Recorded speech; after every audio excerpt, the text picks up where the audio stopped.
Well, I'm back, guys. Welcome to part 4 of this documentary, catalog, diary. I honestly don't know what this is anymore because I thought I would only be using this platform to tell stories of stuff that has happened in the past on this property. But now I'm being forced to bring this journal, I guess, to the present.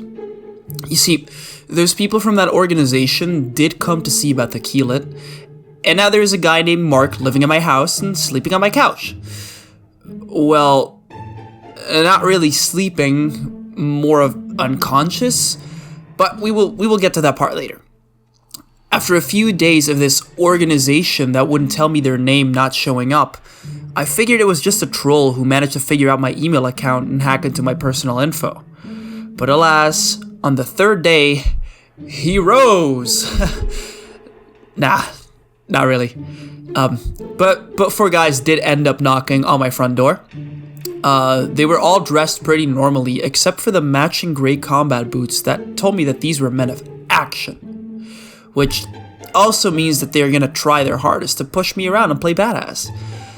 My suspicions were confirmed when the guy in the lead identified himself as Mark and immediately asked me where I claimed to have killed a keyleth. What a prick. Look, I still don't know what the fuck a keyleth is, and I don't claim to have killed one. The lady in the tree said I killed one. I only assume she's talking about the hairless coyote I killed down the creek. At the mention of the lady in the tree, they all looked at each other with an expression of, "This dude is a waste of time." The feeling was mutual. I was getting a little impatient by now, so I chimed in with a, "If you guys are done being superior to me, I can take you to where I killed the coyote." The one behind Mark, whose name I don't remember, said, "Sure, let's get this over with." 30 minutes later, we are standing in front of where I killed the thing, that I now know wasn't a coyote. Look, I know I may not have clarified it yet, but I killed this thing well over a year ago. Shit, maybe 2 years. And the only reason that the organization knew that I had killed it was because of the post I had made earlier this week. A lot of decomposing and feeding can happen to a body in the woods over that long of a time. On top of that, I hadn't been to this part of the property in a very long time because there aren't any trails or interesting locations here. But I was taken aback when I saw what had happened to his body over the course of the 2 years that I had been out here. Absolutely nothing. The body looked like I had shot it yesterday. Only evidence that it was older was the fact that all the blood had all seeped out of the head wound and long since dried up. But the skin and face and the fur on its paws were completely preserved. It only had fur on its paws, which was odd. When we got to the body, the snickering crew of 4 went dead silent. "You said this was killed around 2 years ago, didn't you?" said Mark. "Yeah, but I haven't been down here since." "Why is the thing still preserved like that? What the hell is happening?" I questioned. One of the guys who hadn't said a word up until this point chimed in. "Keyleths are so unnatural and dark that nothing that occurs in nature will have anything to do with an authentic one. This includes bacteria, fungi, and scavenger animals." Then he muttered something about a level 107 beast. Mark looked at me with a serious face and said, "So, if this keyleth story is true, does that mean all the shit you said in those posts about this place were true as well?" Before I could answer with a, "What do you think, asshole?" a low, raspy laughter started to surround us and began closing in. It was coming from all directions. We looked up from the body to see at least 50 hooded figures surrounding us, laughing menacingly. All 4 of the military men pulled their concealed pistols and took aim, but before they could fire a shot, I called out over the laughing, "Hector, I told you next time you and your little chosen crew sneak up on me, I am kicking your asses again!" Everyone paused. The chosen, the 4 organization men, and the pale that had just crested a hill 30 yards behind one of the cult members. A few seconds later, one of the hooded figures took off his hood to reveal a chubby, jolly-looking face with rosy cheeks and wire-rimmed prescription glasses. Man, well, we didn't know they were with you, Cole. We thought they were trespassers. We're sorry, Hector said with a downcast gaze. Why'd you even need them to begin with? I retorted. Hector hesitated for a moment and said, Yeah, our god wants a real sacrifice. And those, white crawly things, what you call it, they're just not doing it for him anymore, man. At this moment, the pail that I could see frozen on top of the hill turned and bolted back into the woods. Hector then proceeded to call to the other hooded figures. Hey, they're with Cole. We can't have him.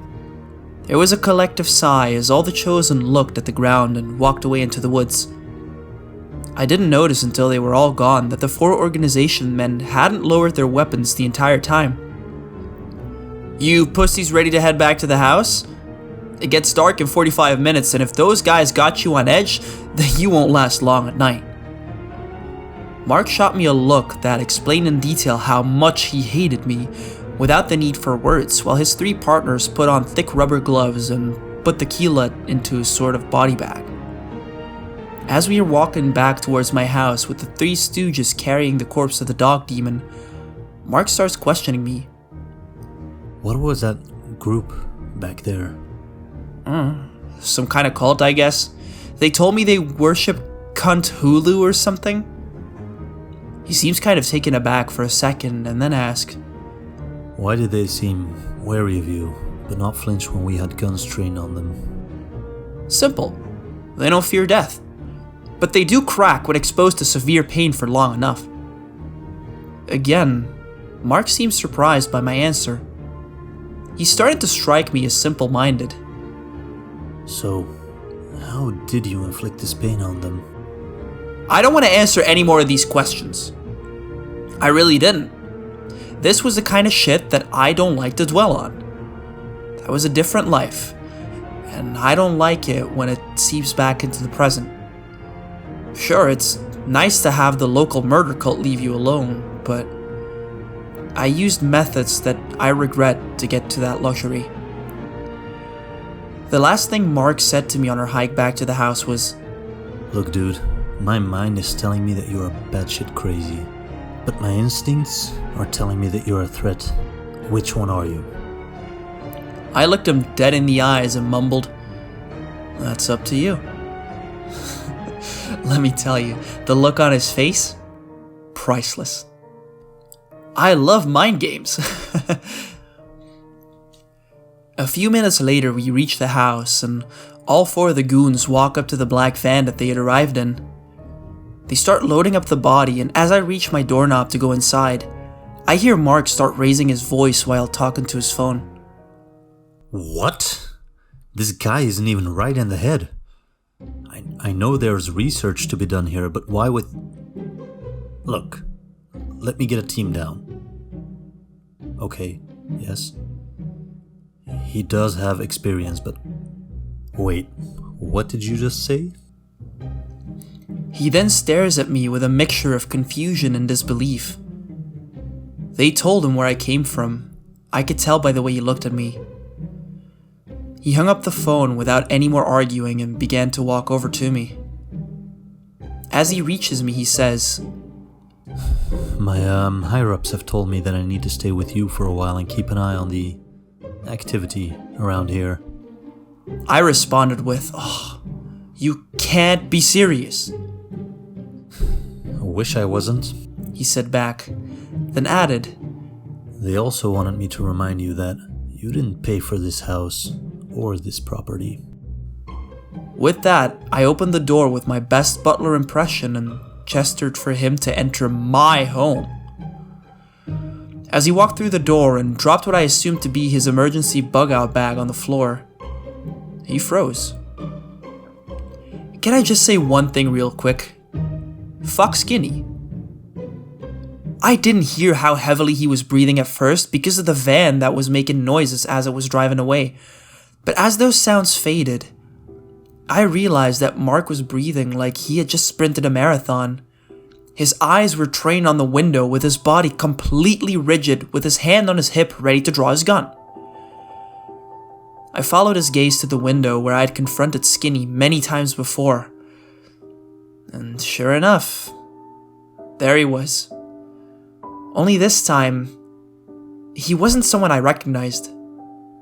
This time he was a fairly attractive, tall, and athletic blonde woman. She was smiling and holding a heart-shaped balloon. Upon closer inspection, I could tell that the balloon read, "It's a girl." I rushed in front of Mark to try to snap him out of whatever trance he was in, but I soon realized that tears were welling up in his eyes. By this, I gathered that this woman was no longer with us, and the girl most likely wasn't either. Fuck you, Skinny. I calmly started explaining what Skinny was to Mark, but soon after I started, he stopped me. I read the stories, Cole. I know that you've talked about these things before, but I'm trained to handle this shit, so don't you worry about me, because I'm gonna fucking kill it. With that, he made a mad dash to the back door in an effort to get outside and confront Skinny. I managed to block him and push him to the ground, saying that he won't come inside, so just keep your shit together and we live. Mark wasn't in a listening mood though. He jumped back up to his feet, straight into a fighting stance. Ah, great. After a second, he threw a fast left hook straight for my face, but he wasn't fast enough. I ducked under the swing and connected my elbow to the underside of his chin. He went out like a light, and by the time the scuffle was over, Skinny was gone.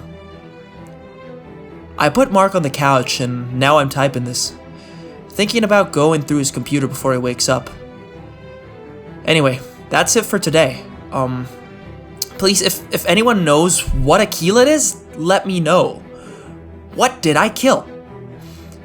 And what did Mark mean by he was trained to deal with this kind of stuff? What is he, like a monster hunter or something? I'll try to get some answers before my next post. See y'all soon.